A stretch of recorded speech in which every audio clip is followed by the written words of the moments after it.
क्या होगा 21 फरवरी के बाद। ये वीडियो बहुत ही खास होने वाला है वृश्चिक लग्न राशि वालों के लिए। वृश्चिक राशि मंगल प्रधान राशि है और मंगल ने अभी राशि परिवर्तन किया है और ये मिथुन राशि में आ गए हैं। 8th भाव में आपके मंगल आ रहे हैं और वो भी वक्री भाव में। क्या परिणाम देगा आने वाले दिनों में, कैसा रहेगा, कहाँ रखनी है सावधानी और कहाँ से मिलने वाला लाभ, कहाँ होगी आपके लिए मनोकामनाओं की पूर्ति, संपूर्ण विस्तृत चर्चा करेंगे स्कॉर्पियो वालों के लिए। तो स्वागत है आपका ज्योतिष वास्तु और उपाय के चैनल पे। वीडियो अच्छा लगे तो कमेंट में हर हर महादेव लिखिए और आप कितना कोरिलेट कर पाएं अवश्य ही बताएं। वृश्चिक राशि मंगल प्रधान होने के साथ साथ बहुत ही तेज गति से कार्य करने वाली राशि है।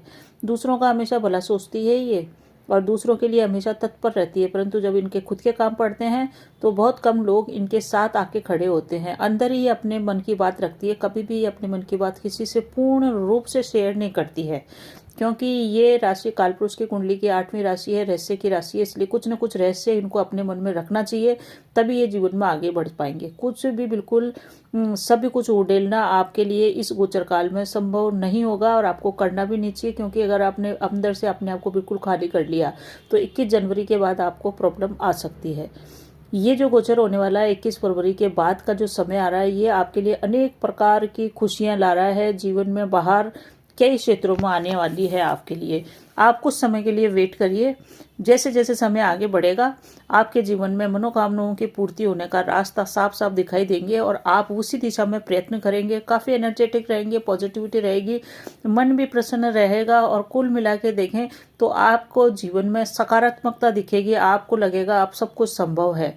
आपको लगेगा कि जो भी कुछ लोग बाग कह रहे थे कि धन की वर्षा होगी, ऐसा कुछ हुआ नहीं, मनोकामनाओं की पूर्ति हुई नहीं, तो अब ये आपके लिए समय आने वाला है। बहुत तेजी से समय बदलेगा। जनवरी तो आप देख लीजिए निकलने ही वाला है, फरवरी के दिन कम होते हैं, फटाफट निकल जाएगा और मार्च से स्थितियां आपके पूर्ण रूप से पक्ष में आ जाएगी। और भाग्योदय की जो तारीख है वो भी मैं आपको बता दूं, 29 मार्च 2025। काफी समय की परेशानियों से राहत मिलना शुरू हो जाएगा 21 जनवरी के बाद। तीसरे भाव में सूर्यदेव आ चुके हैं, जो कि 24 तारीख को बुध के साथ युति करेंगे। बुध आदित्य योग आपके तीसरे घर में बन रहा है। बहुत ही शानदार समय है जब सूर्यदेव 3rd भाव में आते हैं, पराक्रम भाव में आते हैं। राजा जब काम पे लगता है तो देख लीजिए कोई सा भी काम अधूरा नहीं चलता है। तो ऐसी ही स्थिति आपकी आ रही है। राजा काम पे लगने वाला, राजा अपना पराक्रम दिखाएगा, सभी लोगों से काम करवा लेता है। राजा की ये पावर होती है। तीसरे घर में आकर के बुध आदित्य योग बनाने के कारण सभी लोगों को आप निर्देश दे सकते हैं, अपने कार्य जरूरी करा सकते हैं। सबसे महत्वपूर्ण कार्य यह है कि आप जितने भी पेंडिंग कार्य हैं उस दिशा में आगे बढ़ेंगे। आपकी वाणी में प्रभाव आएगा, आपकी ओज में प्रभाव आएगा। जितने भी हाथ से किए जाने वाले कार्य हैं उन सभी कार्यों को आप कर लेंगे। हाथ से करने का मतलब जितने भी आपके कार्य हाथ में आएंगे आप कर पाएंगे और जो कार्य आप हाथ में लेंगे वो भी कर पाएंगे।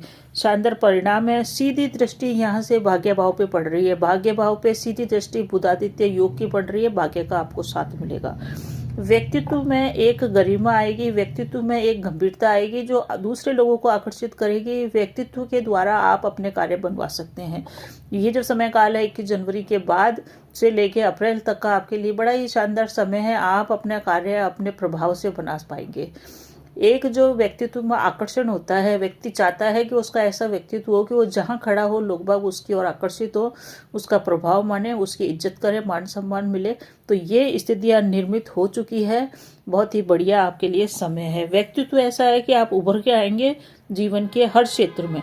भाग्योदय भी आपका होगा, परंतु भाग्योदय की गति धीमी धीमी होगी, स्पीड पकड़ेगा 27 मार्च के बाद।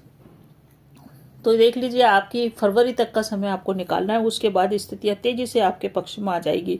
बड़े संकट के जो बादल थे वो अब धीरे धीरे छट रहे हैं, उजाला हो रहा है। एक तरह से देख लीजिए कि सुबह 4 बजे का समय है। बस अब जीवन में सुबह होने ही वाली है। बिल्कुल निराश न हो, अपनी प्लानिंग बनाए, स्ट्रेटेजी बनाए और उसको मूर्त रूप देने का पूर्ण रूप से प्रयास करें। कोई स्टार्टअप करना चाहते थे, कुछ नया करना चाहते थे, स्थितियां अनुकूल बन चुकी है, आप स्टार्ट कीजिए।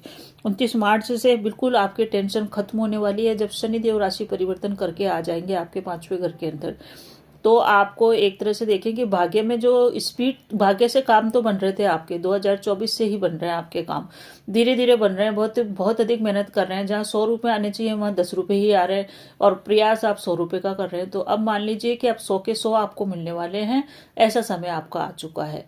जो भी कार्य है उस पर आप मूर्त रूप देने का प्रयास करें। कई बार हम प्लानिंग बनाते हैं परंतु मूर्त रूप नहीं दे पाते हैं, तो मूर्त रूप देने का प्रयास करें। गुरु की दृष्टि भी है, भाग्य का सपोर्ट भी है, पॉजिटिविटी आएगी, बहुत अच्छा समय है। 24 जनवरी को मंगल देव थर्ड में आ चुके हैं और थर्ड भाव में 24 जनवरी को मंगल भी आपके तीसरी राशि के अंदर यानी कि मिथुन राशि में आ चुके हैं, जो कि 8वें घर में पड़ती है। तो इस तरह से देखें तो थोड़ा सा आपको अपने स्वास्थ्य का ध्यान रखना है। क्या क्या सावधानी है इस गोचर काल में जरूरी रखनी है वो भी मैं आगे बताऊंगी। तो एंड अब मिस नहीं कीजिएगा। कई बार होता है हम अच्छी अच्छी बातें देख के वीडियो आगे स्किप कर देते हैं, बिल्कुल स्किप नहीं कीजिएगा। आखिरी का वीडियो ही इसमें खास होएगा, क्योंकि अगर आपने आखिरी का देखा तो आप बहुत सारी चीज़ों से बच पाएंगे। 27 तारीख को शुक्र देव भी आ रहे हैं 5वें घर में। 5वां घर होता है हमारे लव एंड रिलेशनशिप का, हमारे संतान का और हमारे विद्या का, हमारे शेयर का, हमारे इन्वेस्टमेंट का भी यही घर है। यहाँ पे शुक्र देव आने के कारण आय में जबरदस्त वृद्धि कर देंगे, क्योंकि यहाँ से सीधी दृष्टि डालेंगे आय भाव पे। आय में वृद्धि होगी, प्रेम प्यार की और आपका रुझान बढ़ेगा प्रेम में, क्योंकि राहु भी यहाँ बैठे हुए हैं। तो आप हर चीज़ आपको बड़ी चाहिए, प्रेम के अंदर भी हर चीज़, आपके सपने बड़े होंगे। संतान से भी आपके बहुत अधिक आशाएं रहेगी, संतान भी आपकी इस समय अच्छा कर सकती है। इस समय आपके जीवन में हर चीज़ बड़ा होगा, अच्छा समय है। परंतु इस समय आप स्टडी के भी करिए ही है, तो इस समय स्टडी के अंदर भी बड़ा करना मतलब कि एक होता हम सरसरी पढ़ाई करते हैं, एक हम गहन अध्ययन करते हैं। तो आप गहराई में उतरेंगे, गंभीरता में उतरेंगे और ये आपके व्यक्तित्व में भी झलकेगा। आपको आत्मज्ञान होएगा। अभी तक होता है कि हमको दूसरे लोग सलाह देते रहते हैं ऐसे रहो, हमको समझ नहीं आता। इस समय आपको आत्मज्ञान होएगा, आपको समझ आएगा कि जीवन क्या है, जीवन को किस तरह से जीना है, जीवन में कैसे लोगों के साथ डील करना है, रिश्तों में कैसे चलना है, सब कुछ आपको समझ में आएगा। और ये भी समझ में आ जाएगा कौन अपना है कौन पराया है। और आपको ये भी पता लगेगा कि आप बहुत ही ज़्यादा अपना विस्तार कर रहे हैं, अपनी शिक्षा का विस्तार कर रहे हैं, अपने प्रेम का विस्तार कर रहे हैं, संतान से संबंधित चीज़ों का प्लानिंग का आप विस्तार कर रहे हैं। तो थोड़ा सा अपने ऊपर कंट्रोल यहाँ पे रखना पड़ेगा आपको।